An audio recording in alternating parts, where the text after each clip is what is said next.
नमस्कार. 11:30च्या बातमीपत्रात मी दीपाली केळकर आपलं स्वागत करते. सुरुवातीला एक नजर ठळक बातम्यांवर. राज्य विधान परिषदेच्या 6 जागांपैकी शिवसेना भाजप 3 जागांवर विजयी. काँग्रेसला 2 तर राष्ट्रवादी काँग्रेसला 1 जागा. नवी दिल्लीत भाजपच्या संसदीय सदस्यांची बैठक सुरू. पंतप्रधानांच्या अभिनंदनाचा ठराव संमत. ही तर फक्त सुरुवात असल्याचं मोदी यांचं प्रतिपादन. विरोधकांच्या प्रचंड गदारोळामुळे संसदेच्या दोन्ही सदनाचं कामकाज काही काळासाठी तहकूब. जम्मू काश्मीरमध्ये लष्करी जवान आणि दहशतवाद्यांमध्ये चकमक. 1 घुसखोर आणि 2 दहशतवादी ठार. 1 कोटींपेक्षा कमी कर्ज असलेल्यांना परतफेडीसाठी रिझर्व्ह बँकेकडून 2 महिन्यांची मुदतवाढ. शेतकऱ्यांना रब्बी हंगामाच्या बियाणं खरेदीसाठी जुन्या नोटा वापरण्याची केंद्र सरकारची परवानगी. 1 रुपयाचाही भ्रष्टाचार होणार नाही असे ई-प्रशासन राज्यात आणणार असल्याची मुख्यमंत्र्यांची घोषणा. अफगाणिस्तानात काबूलमध्ये मशिदीत झालेल्या मानवी बॉम्बस्फोटात 32 मृत्युमुखी, 35 जखमी. आणि जपानच्या फुकुशिमा भागात 6.9 रिश्टर तीव्रतेचा भूकंप, त्सुनामीचा इशारा.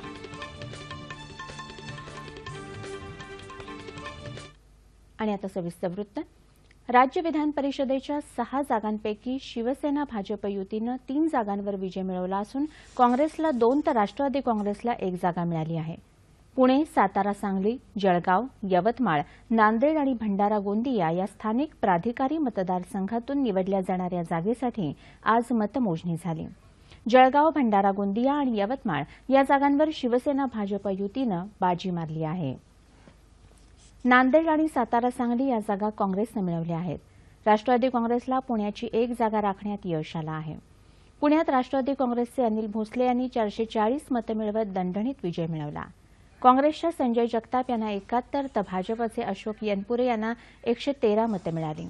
अनिल भोसले हे विधान परिषदेवर दुसऱ्यांदा निवडून आले आहेत. सातारा, सांगली मतदारसंघातून काँग्रेसचे मोहन कदम विजयी झाले असून त्यांनी राष्ट्रवादी काँग्रेसचे शेखर गोरे यांना 2 अपक्ष आमदारांचा पराभव केला. कदम यांना 309 तर गोरे यांना 246 मतं मिळाली. जळगाव मतदारसंघातून भाजपचे चंदूलाल पटेल यांनी दणदणीत विजय मिळवला. त्यांनी अपक्ष विजय पाटील यांना पराभूत केलं. पटेल यांना 549 पैकी 421 मतं मिळाली.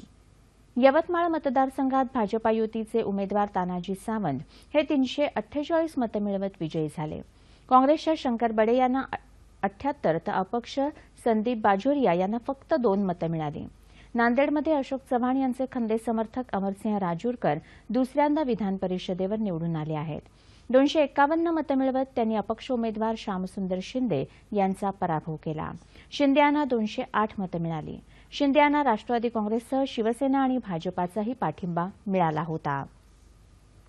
भंडारा गोंदिया मतदारसंघातून शिवसेना भाजपा युतीचे परिणय फुके विजयी झाले आहेत.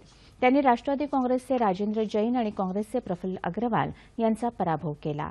फुके यांना 153 मतं मिळाली तर जैन यांना 117 आणि अग्रवाल यांना 113 मतं मिळाली.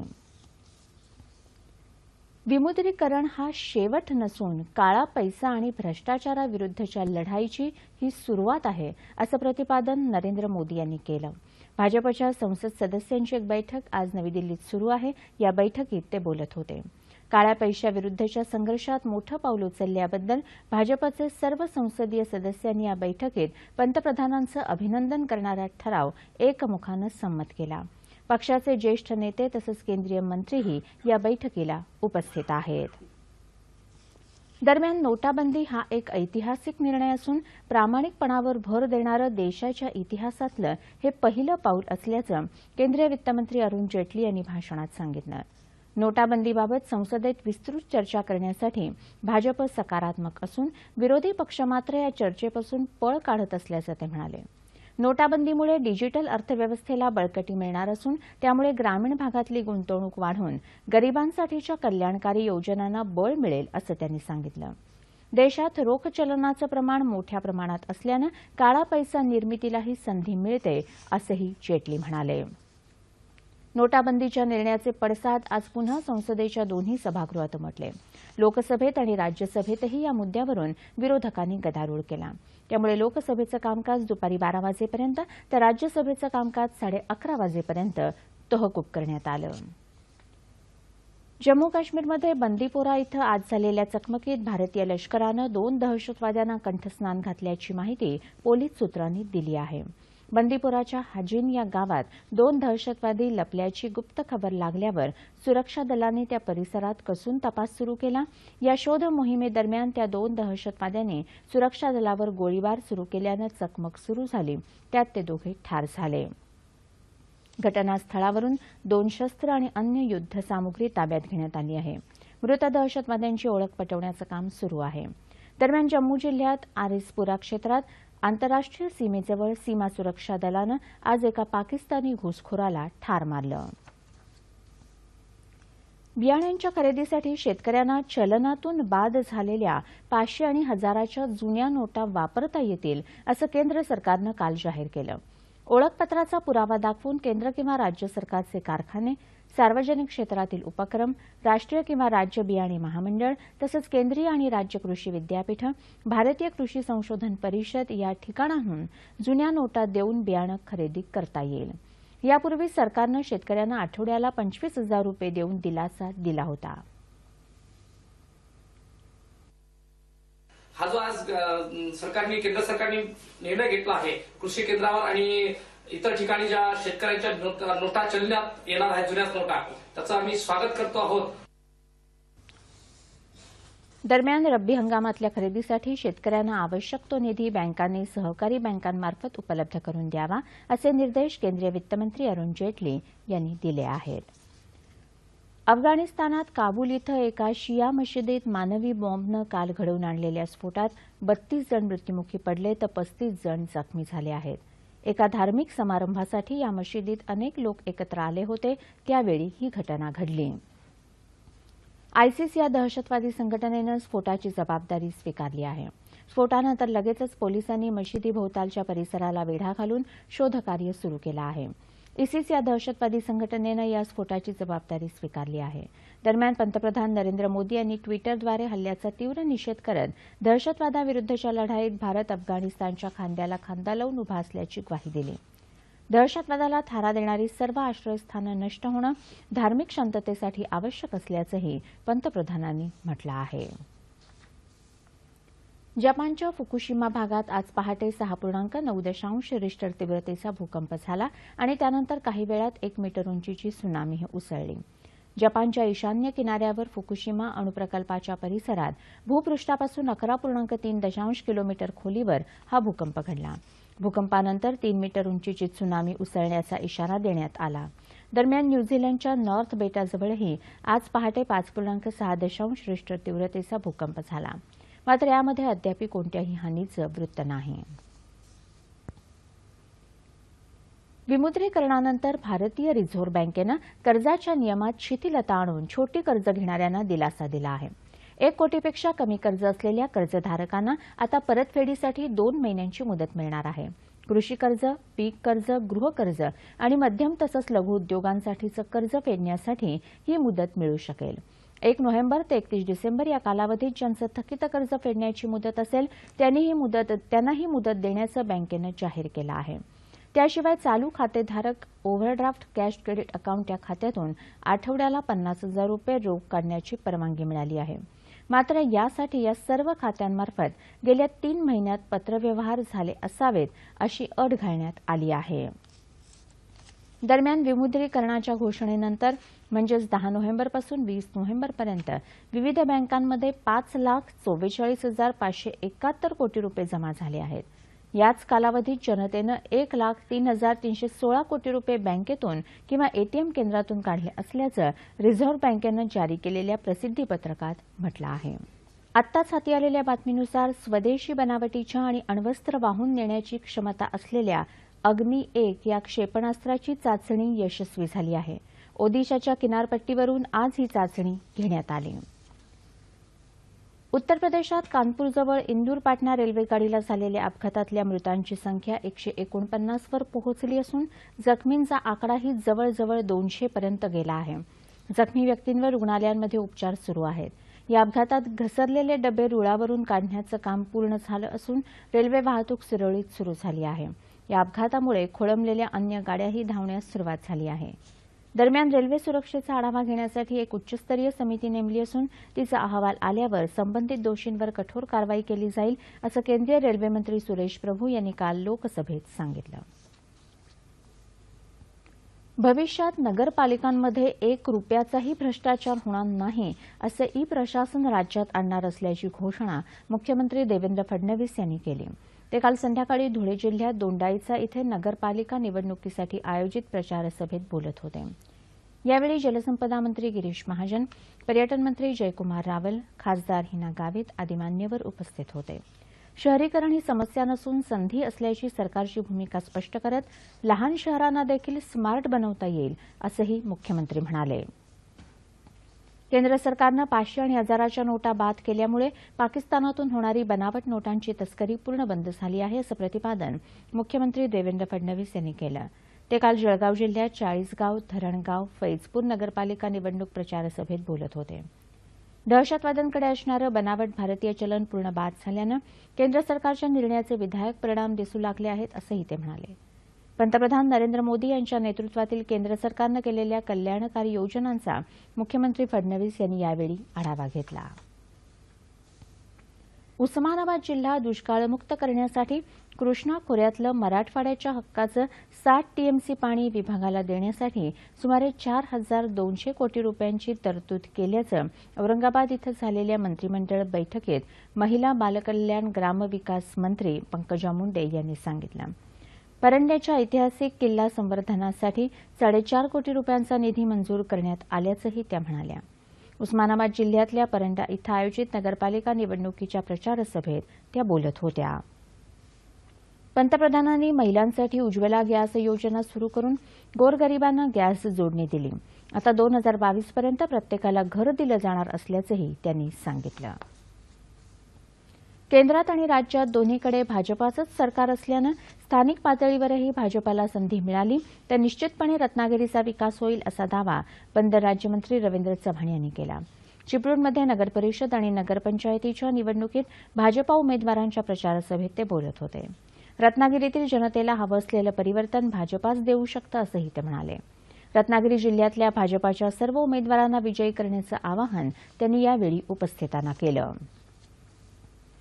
सहकार मंत्री सुभाष देशमुख यांच्या लोकमंगल मल्टीस्टेट बँकेची पकडलेली रक्कम ही बेनामी असून या प्रकरणाची प्राप्तिकर विभागानं चौकशी करावी आणि लोकमंगल समूहाच्या विरोधात गुन्हा नोंदवावा अशी मागणी काँग्रेसचे प्रवक्ते सचिन सावंत यांनी मुंबईत पत्रकार परिषदेत केली. नोटाबंदीच्या निर्णयामुळे ग्रामीण अर्थव्यवस्था कोलमडली असताना सरकारनं देशभक्तीचा बाजार मांडला आहे अशी टीका त्यांनी केली. कोलपेय कार्यक्रमाला मुख्यमंत्र्यांनी करमणूक कर माफ केला तसंच एमएमआरडीएचं भाडंही माफ केलं. यातून राज्याच्या जनतेला काय मिळालं असा प्रश्नही सावंत यांनी उपस्थित केला. राज्यात होऊ घातलेल्या नगरपरिषद आणि नगरपंचायतींच्या निवडणुका निष्पक्ष, मुक्त आणि पारदर्शक वातावरणात पार पडण्यासाठी निवडणूक आचारसंहितेची प्रभावी अंमलबजावणी करण्याचे निर्देश जिल्हा प्रशासनाला दिले असल्याची माहिती राज्य निवडणूक आयुक्त जस सहारिया यांनी वर्धा इथं दिली. वर्धा आणि चंद्रपूर इथल्या निवडणुकीच्या आढावा बैठकीनंतर पत्रकारांशी ते बोलत होते. मतदानाचं प्रमाण वाढवण्यासाठी व्यापक प्रमाणावर मतदार जागृती मोहीम हाती घेण्यात आली असून त्याचा फायदा होईल असंही ते म्हणाले. या आढावा बैठकीला राज्याचे पोलीस महासंचालक सतीश माथुर, राज्य निवडणूक आयोगाचे सचिव शेखर चन्ने, विशेष पोलीस महानिरीक्षक रवींद्र कदम तसंच वर्धा आणि चंद्रपूरचे जिल्हाधिकारी आणि पोलीस अधीक्षक उपस्थित होते. इस्रायलचे राष्ट्रपती रिव्हेन रिव्हलिन यांनी काल मुंबईत 26/11च्या दहशतवादी हल्ल्याच्या स्मृतीस्थळांना भेट दिली. दक्षिण मुंबईत ताजमहाल हॉटेलमध्ये रिव्हलिन यांनी राज्यपाल चे विद्यासागर राव यांच्यासह हल्ल्यात बळी गेलेल्यांना आदरांजली वाहिली. लोकशाहीचं आपलं मूल्य बळकट आहे. आपला आपल्या मूल्यांवर आणि शब्दांवर खंबीर विश्वास असल्यानं दहशतवादाचा कदापि विजय होणार नाही असं प्रतिपादन रिव्हलिन यांनी यावेळी केलं. जात पडताळणी प्रक्रियेत पारदर्शकता आणण्यासाठी ऑनलाईन पद्धत महत्वाची भूमिका बजावेल असं प्रतिपादन अहमदनगरचे जिल्हाधिकारी अनिल कवडे यांनी केलं. शहरातल्या सामाजिक न्याय आणि विशेष सहाय्य विभागामार्फत सुरू केलेल्या जिल्हा जात प्रमाणपत्र पडताळणीच्या नवीन कार्यालयाचं उद्घाटन केल्यानंतर ते बोलत होते. जनतेला लागणाऱ्या गोष्टी सुलभ, कालबद्ध, अचूक, पारदर्शक पद्धतीने उपलब्ध करून दिल्या जाव्यात अशी शासनाची भूमिका असून त्यासाठी कायदे नियमांचा योग्य पद्धतीने अभ्यास करून त्या जनतेपर्यंत पोहोचवल्यास संबंधित घटकाला निश्चितच न्याय मिळेल असंही ते म्हणाले. आता सह्याद्री वाहिनीच्या वृत्त विभागासाठी स्ट्रिंगर्सची नियुक्ती करण्याबाबतची माहिती जाणून घेऊया. प्रसार भारती भारत लोकसेवा प्रसारक प्रादेशिक वृत्त विभाग दूरदर्शन केंद्र मुंबईकडून 36 जिल्ह्यांकरता स्ट्रिंगर्सचं पॅनल तयार करण्यासाठी अर्ज मागवण्यात येत आहेत. अर्ज 16 डिसेंबर 2016 संध्याकाळी 5 वाजेपर्यंत प्रादेशिक वृत्त विभाग दूरदर्शन केंद्र पीबी मार्ग वरळी मुंबई 30 या पत्त्यावर पोहोचतील अशा पद्धतीनं पाठवणं आवश्यक आहे. अर्ज आणि अधिक माहिती संकेतस्थळ www.ddkmumbai.org वर उपलब्ध. बातम्यांचं थेट वार्तांकन करताना वापरल्या जाणाऱ्या भाषेचा दर्जा खालावला असून तो सुधारण्याची गरज आहे असं प्रतिपादन महाराष्ट्र नवनिर्माण सेनेचे अध्यक्ष राज ठाकरे यांनी केलं. ते काल मुंबईत यशवंतराव चव्हाण सभागृहात न्यूज रूम लाईव्ह या पुस्तकाच्या प्रकाशन समारंभात बोलत होते. पत्रकारांनी दर महिन्याला मासिक काढून आपली भूमिका सार्वजनिक करणं गरजेचं आहे असंही ते म्हणाले. पूर्वीच्या तुलनेत आता निर्माण होत असलेल्या साहित्याची गुणवत्ता घसरल्याबद्दलही ठाकरे यांनी खेद व्यक्त केला.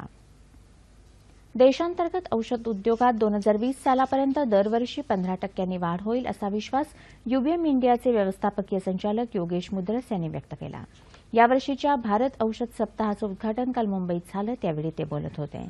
भविष्यातल्या व्यवसायाच्या दृष्टीनं भारतातल्या औषध नियामकांच्या गरजा, त्यांचा विकास आणि आगामी संधी याविषयी औषध निर्माण क्षेत्रातल्या जागतिक कंपन्यांना या सप्ताहात सविस्तर माहिती मिळू शकेल. औषध कंपन्यांच्या मुख्य कार्यकारी अधिकाऱ्यांची एक बैठक यावेळी आयोजित करण्यात आली आहे.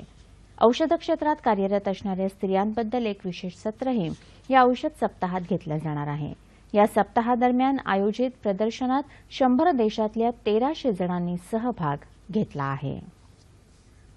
आणि शेवटी ठळक बातम्या पुन्हा एकदा. राज्य विधान परिषदेच्या 6 जागांपैकी शिवसेना भाजप युती 3 जागांवर विजयी, काँग्रेसला 2 तर राष्ट्रवादी काँग्रेसला 1 जागा. नवी दिल्लीत भाजपच्या संसदीय सदस्यांची बैठक सुरू, पंतप्रधानांच्या अभिनंदनाचा ठराव संमत, ही तर फक्त सुरुवात असल्याचं मोदी यांचं प्रतिपादन. विरोधकांच्या प्रचंड गदारोळामुळे संसदेच्या दोन्ही सदनाचं कामकाज काही काळासाठी तहकूब. जम्मू काश्मीरमध्ये लष्करी जवान आणि दहशतवाद्यांमध्ये चकमक, 1 घुसखोर आणि 2 दहशतवादी ठार. 1 कोटींपेक्षा कमी कर्ज असलेल्यांना परतफेडीसाठी रिझर्व्ह बँकेकडून 2 महिन्यांची मुदतवाढ. शेतकऱ्यांना रब्बी हंगामाच्या बियाणं खरेदी खरेदीसाठी जुन्या नोटा वापरण्याची केंद्र सरकारची परवानगी.